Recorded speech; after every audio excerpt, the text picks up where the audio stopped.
Here we are in yet another game. Let's have a look who we have. First up, we are on Ghost Lake, which is a nice map, something a little bit different, which is cool.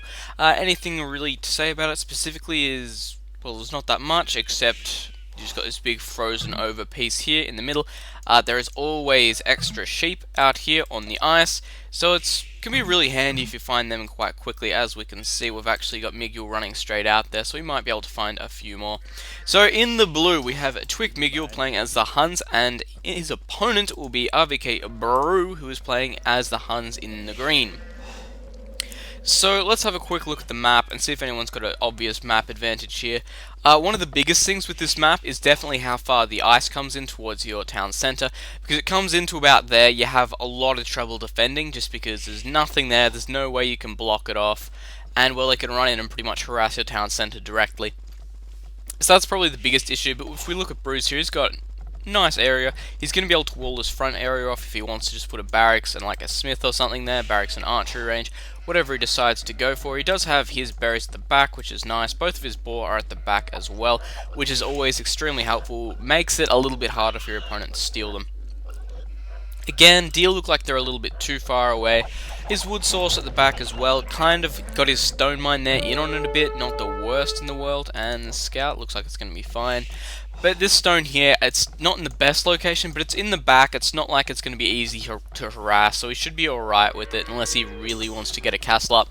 But he's playing at Huns, so he's not really going to need one, honestly. Anything else? Looks like we will be going for the BruH actually, because he's sending out that gold villager, so before it gets here we better check out the positioning over here. This actually looks horrible for Miguel actually. Like we were saying about this ice, it comes right into here, so he's going to be able to harass the farmers as soon as he gets that range, and that's going to be really dangerous, we all know that. If you played on Ghost Lake particular, know, especially as Huns, cavalry archers run in and they can just gut your economy here where you can't do anything about it.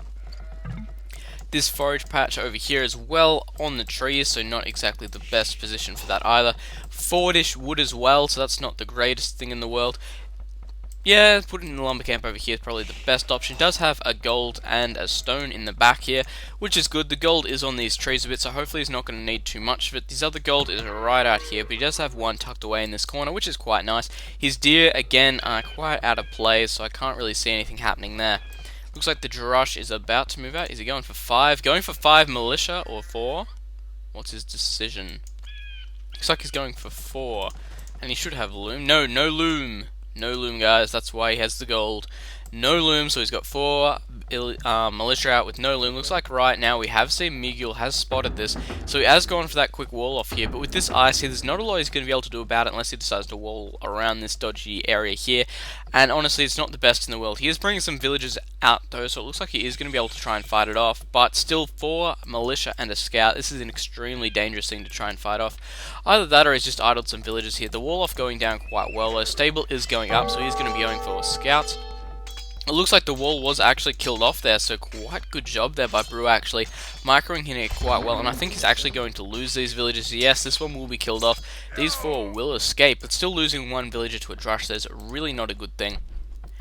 And it looks like there is going to be a wall over here, but still it's going to have to be quick because these militia are going to be able to do a bit of damage here. And scouts standing on top of it. They will be delaying this. This scout actually could attack this villager here. But no, it looks like we're actually seeing quite a good play right now from BruH. This has actually been a really successful BruH. He's managed to knock his opponent off over here, kill a villager over here, knock him off this lumber camp over here. Luckily, he does have this one down here to retreat to. But apart from that, nothing really crazy going on. What are we going to see from you, BruH? Speeding things along. All the militia still alive, which is good. Scout as well. These villagers over here could potentially be in a bit of trouble, and yes, getting some harassment there, having to retreat to the town centre. BruH's harassment here has been absolutely great. Scout's probably going to be enough to fend this off once he gets some up. Got to be really careful not to lose out the lumber camp though, because that will cost him another 100 wood to rebuild. And the economy at the moment's really bad, honestly. Good thing about this is though for Miguel, that he's going to be able to take out these militia with the scouts, yeah, quite easily. But still, BruH knows his opponent's going for militia, and he knows he can't do any harassment while they're engaging his militia, so it means he gets a little bit of extra time. Only just hitting the feudal age now. How much? 28 population only for him. What are we seeing? We are seeing an archery range straight away. We are not going to see a stable come up, which is interesting, because usually as Huns you do see the stable come up, unless they go for that fast archer kind of play, which we're seeing here. But after coming up, after the drush, the archers are just justified. Has gone for this deer over here, which is an interesting one. The scouts are moving out, and the damage so far by Miguel has been pretty minimal, while BruH has done a lot. Like, well, Miguel hasn't even got to BruH's base yet. So here we go. Is he going to be able to pull out some kind of a miracle? The wall-off is down by the looks of it. This side over here, finishing up now. And he does have all the resources he needs in here, so, well, I don't think Miguel's going to be able to do a lot either. We might see a fast castle from BruH. Yes, we are, which is good, because if you get out of one of those drush situations, if you can do enough damage, fast castles are definitely justified. Definitely justified if you do a great drush, because it's delaying your opponent. You'll have a slow up, but you'll have a better economy when you get there. And he's going to let these scouts in. I think he's going to let the scouts in. Come on, wall it quickly. Good job. There we go. All good. We're all good, guys. And still, this is one villager. It doesn't look like a lot, but one villager not gathering is quite a bit. But still, he is preventing these scouts from getting in and doing a lot of harassment, which is nice. Saying that, we do see Miguel actually moving down here with a few units. Could be going for a forward siege workshop, could be going for a tower. Is he on stone? He's on stone. Looks like we're going to be able to see a tower come up on the back here. Yes, there we go. BruH hitting Castle Age now. Palisade wall there is done. Cavalry archer, cavalry archer, cavalry archer. Have we seen Bodkin? Looks like Bodkin not done yet. This tower is going to be a real big of an issue to deal with. He's going to have to relocate his lumber camp over to here. However, these cavalry archers should hold these scouts back for now. However, he doesn't have bloodlines yet because he doesn't have that stable. And picking these guys off here, which is cool. Blacksmith going down on the front line because, well, you want to keep these villagers busy, and, well, he could complete a wall off with it. Looks like the cavalry archers have fended off the scouts here, which is good. Might try and attack through a different angle, but still, overall, nothing really too complex happening.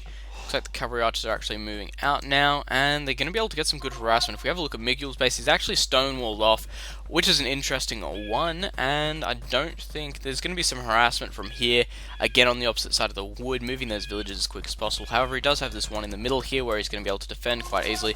The scouts here, though, could prove to be a little bit of a problem, but they've only got 45 hit points at the moment, and they've only got the 2 armor, so nothing crazy happening for them. For BruH, still haven't seen Bodkin, which is interesting. Might be dedicating all his resources to something else, but still holding his opponent back over here. Could be seeing some skirmishes for Miguel. We're seeing archers, skirmishes, bit of a mix of both. Nothing bad there. And just watching it here, there's not a lot that BruH's actually going to be able to do until he can push in on his opponent. Might see a forward siege workshop out of him. However, those scouts are going to be real just annoying to deal with.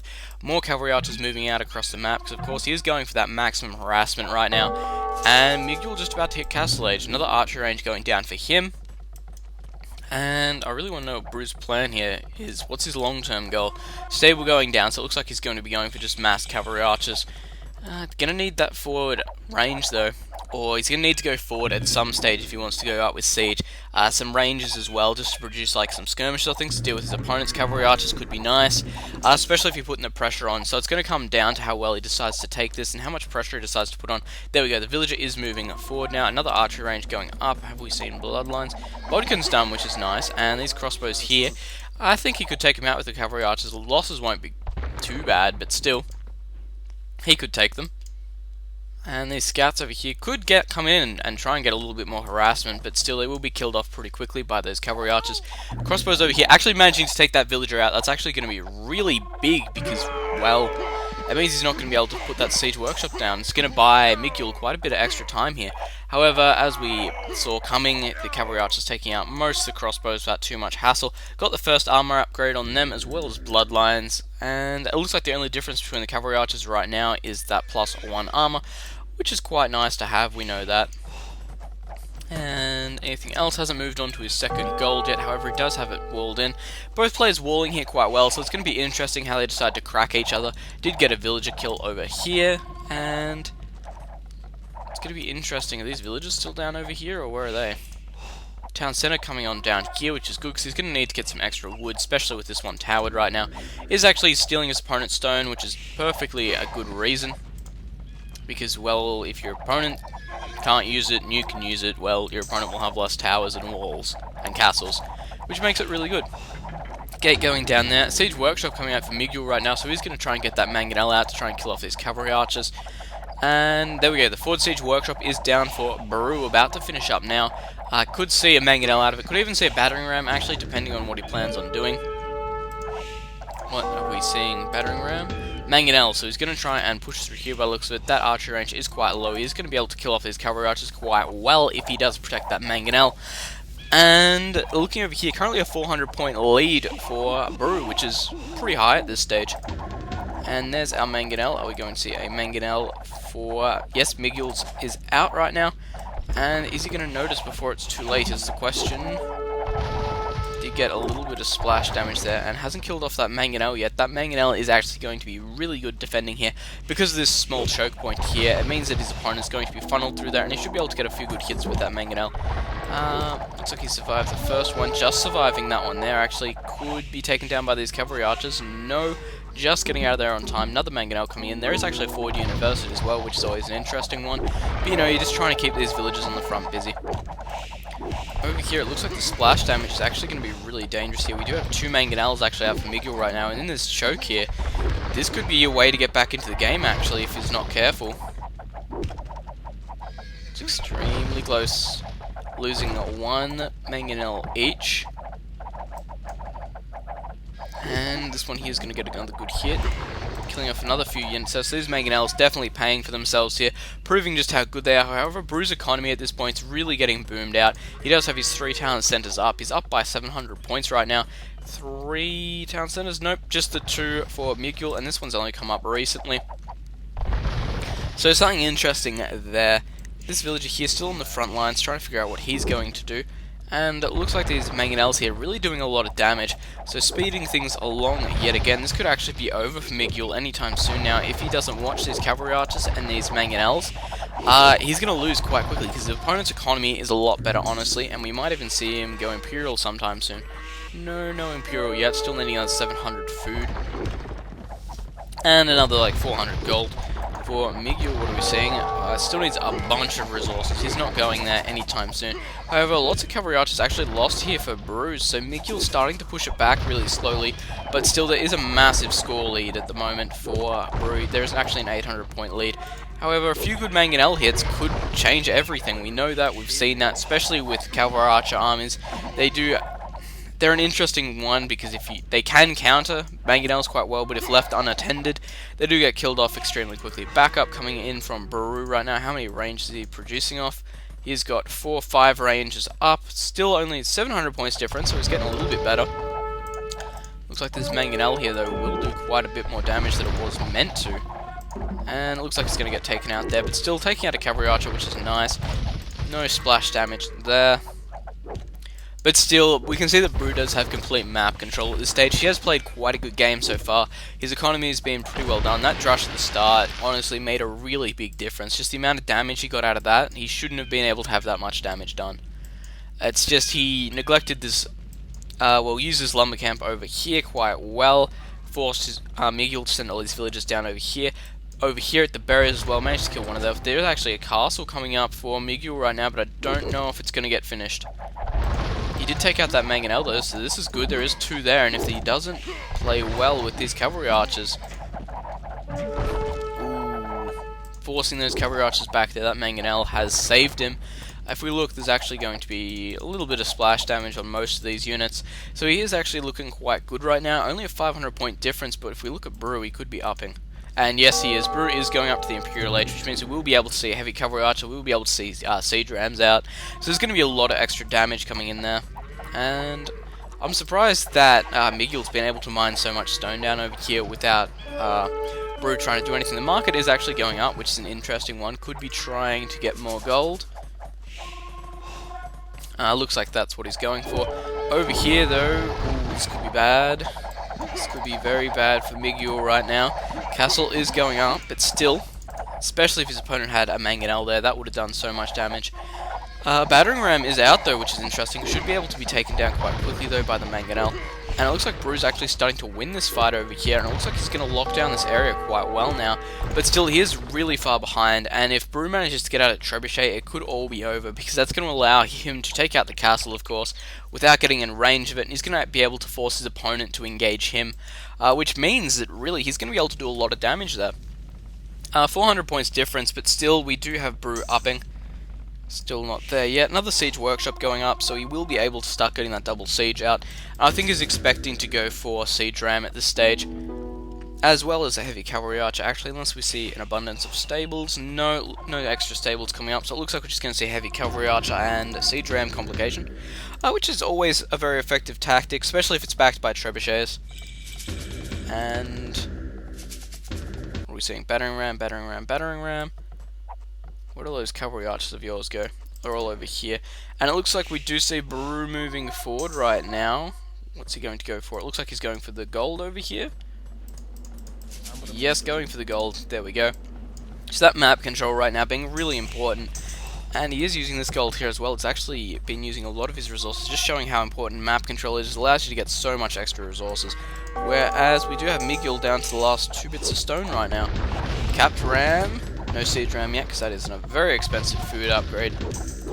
And what we got over here? Cavalry archers from Miguel are actually pushing in. 1,000 points difference here, but I wouldn't call it over yet. We can see BruH actually moving in. He might be able to trap these cavalry archers right now. And if he traps them between the town centers, it could be GG. Especially if he decides to push in with the rams now. What's he doing with... He's running away, alright.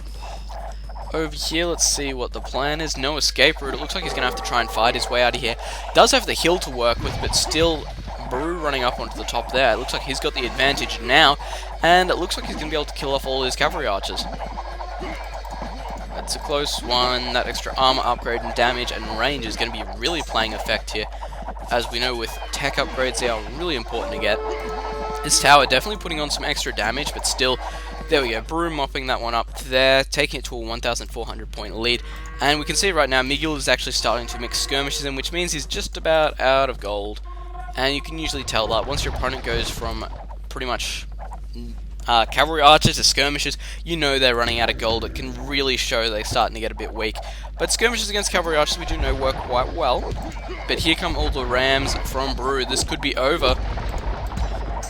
Skirmish is naturally going to be doing quite well, especially with Miguel still in the castle age. This is really hard for him to deal with right now. He's up against heavy cavalry archers with skirmishes without, what am I thinking of, bracer, and he's up against capped rams as well. Losing that castle there, and it looks like he's going to lose this one. He will lose most of this side of his base if he can't engage here properly. And it looks like, though, he will be able to take most of the army out, but these rams are still going to be a big problem. Skirmish is doing quite well here, but the cavalry archers do have +4 armor, which is absolutely great. Another town center going up down there for Miguel. Currently 1,700 points difference. And getting attacked by a wild animal to make it even worse. Over here, getting destroyed. And is upping to Imperial, which is really handy, but still, I don't know if he's going to be able to up in time. Because he's got rams coming into his base, so I think he's attacking with villages at this stage, which is something you never want to have to do. And it looks like these cavalry archers are just going to gut the rest of these skirmishes. And move into the base to take out the rest of these villages. Especially if this town center starts to get a bit of damage. He has dealt with most of the rams, actually. But his economy at this stage is going to be absolutely just screwed. I don't know how he's going to be able to deal with this one. It's starting to look really like it's going to be GG any second. Is microing a bit, got that mangonel out. Of course, you never want to give up. Mangonel again, starting to get that splash on, which is exactly what you want. And Skirmish is holding up quite well, actually, but still income the extra cap rams. He has taken out the mangonel. And there we go, we do see the light cavalry coming in from BruH. This is over. He has nothing to do with that light cavalry, 2+2 armor on that already. And nothing to do with these battering rams either. Like we can see, these scouts, well, hussars now, just soaking up damage, being able to take out these mangonels extremely efficiently, and income the rest of the rams and the cavalry archers. Losing his main town center here, and they're just going to be able to push back into these ranges and destroy his military production. So this one is pretty much over for Miguel. I reckon that drush at the start is what really screwed him. He didn't keep going on equal footing. And in run the Hussars, just to keep doing even more damage at this stage, even just scouting the base to know how much there is. Because of course you are probably wondering why your opponent's still in the game at this stage, but GG. GG, guys. Unless there's some secret base on the map I can't see. There we go, GG from Miguel, GG back from BruH, and it's over. There we go. Great play by BruH, actually. Miguel definitely putting in some good defense there, but still, BruH's play was just pretty damn spot on this game. Don't think there's anything he really could have done better. So thanks for watching, guys, and I'll see you in the next game.